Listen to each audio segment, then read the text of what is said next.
It is Friday evening. Salos have checked in. Here I was, a young teacher in a public high school here in Mombasa. I was done for the week with chalk and talk. What better way to go and unwind with friends at a disco? So, disco, I think some people may be lost here. Perhaps they call it raving, some may call it clubbing. These days, I think it's called dundai. So we went dundaing at Toys. When we got to Toys, we knew the atmosphere was not the usual one. The mamen were in town. The mamen, or mameni, as the locals called them, were the American sailors who would come in once in a while and dock in at the port of Mombasa, do their work, and in the evenings, be found all over town enjoying themselves. As we got in, I noticed one mamen who was very tall. And as the mamen would always get on the floor, they would take charge, so the rest of us would watch. But this mamen was not doing his thing the way the rest of the mamen were. And I commented to my friends, that tall mamen can't do his thing so well. And they told me, that's probably not a mamen. That could be a Kenyan who is posing as a mamen, and I think he's in some basketball team. He's just come here to pose as a mamen. What I noticed anyway that was very clear was that this man had 2 left feet. 3 months later, I'm out with my sister. She's with her boyfriend. And we're at this place having a good evening. I see this tall mamen walking across to say hi. And I'm like, this guy is the same one I saw, this mamen. And this mamen had such a lazy walk. Lazy walk, 2 left feet, can't amount to much. This man became my man. Whoa!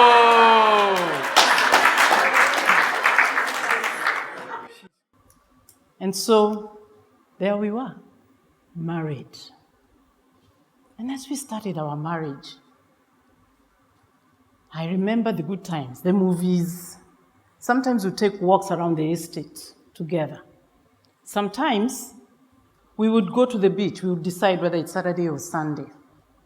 Sometimes we would even decide, let's just make the sitting room our beach, push away everything. But it doesn't mean my marriage did not have its ups and downs. It did have. I went into marriage with a lot of expectations. But the biggest shock that came to me after staying with this guy was one day when I walked in from school and my clothes were in a big heap tied with a lasso. And I remember I asked myself, what's happening here? And next to it was a note. And that note said, your part of the wardrobe is too untidy. Style up. Wow. I was like, what? Why wasn't I even told that in advance? Why wasn't I even told, to my face? You see, something about this guy that I had thought all along was Juma's responsibility. Juma was the houseboy who had been working in his house as a bachelor, and he would come twice a week. So I assumed that Juma would keep everything neat and tidy. I was wrong. In that wardrobe, all the hangers faced one direction. The short sleeve shirts, long sleeve shirts, the ties, the jackets, I can clearly see them. Then the t-shirts that were arranged, neatly facing one direction. And there was no way he would pull a shirt and get that hip disorganized. I don't know how he skillfully did that.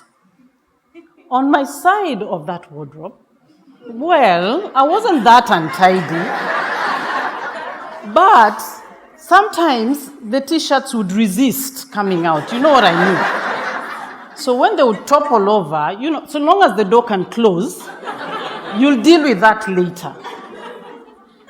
So I didn't expect to see this heap of clothes tied up. I was mad. I know my first reaction was laughter. It was some defense. And then I got so mad. I said, no, I'm going to get my wardrobe. Called my friend who lived nearby, quickly got back to town. Remember, I'm a teacher, TSC. We earn once a month. What you needed was your payslip to go to ART. ART was African Retail Traders. And what they gave you, you could buy things on hire purchase. I got there, gave my payslip, had my friend as my guarantor. Within no short time, I had my cupboard on a mkokoteni dropped home. Now I could handle my cupboard the way I wanted. That was just the beginning. So I go to the bathroom one morning. I've already spread the bed. When I come back, it's been spread afresh. What was wrong with the way I had done it? This went on. My kitchen, I would come in. It would look very nice and airy. My antennas went up. What's happening here? And I asked, this place looks very neat. Something is missing. And he told me, those utensils that you don't use that seem to have a little dust, I gave them out. To who? To the guy who sharpens the knives and the guy who brings water. My utensils gone. You see, I felt there was an encroachment to what was my territory. It's not that he didn't have work. He did have work. But I was the mother, the woman of the house. What was happening to me? Was I supposed to run to my mom and tell her, look what's happening in this home? I am sure you and I know what she would say. My daughter, you failed flat. So I died inside me. I remember coming home with my colleagues from school to have tea. I could not recognize the sitting room. Where I had left the chair had changed positions. The television was facing another wall. I could not understand what was happening. I need tell you here that one of the subjects I was trained in was home science. So, as my friends walked in, they told me, Rosemary, wow, you're at it again. And I went, knowing very well who was doing this. Never mind that I did not quite like some of the settings that were being done. I remember my sisters coming to visit, and my friends. We would sit at the veranda, and they would know when he's about to enter, because there was a broom that was kept strategically somewhere. And for some reason, he would manage to sweep a lot of things that we don't know where they came from. But was it really necessary at that time? What about what I was feeling?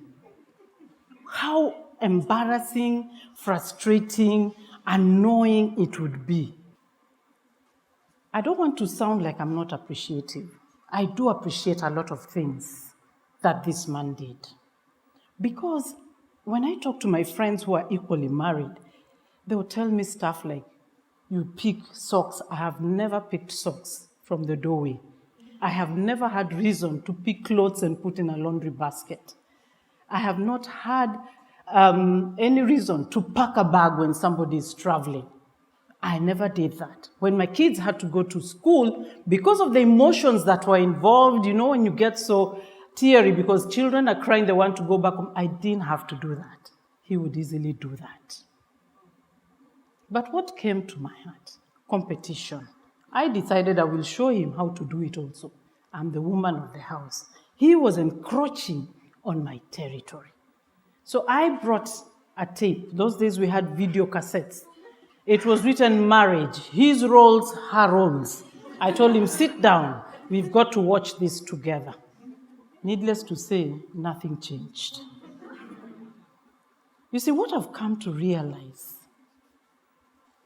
is that my anger and annoyance and every other emotion that I kept preparing every time such a thing would happen was because I had put in situations like this, these stereotypical feminine roles and stereotypical masculine roles or duties that need to be done in that home. So who was I stressing? Myself and him.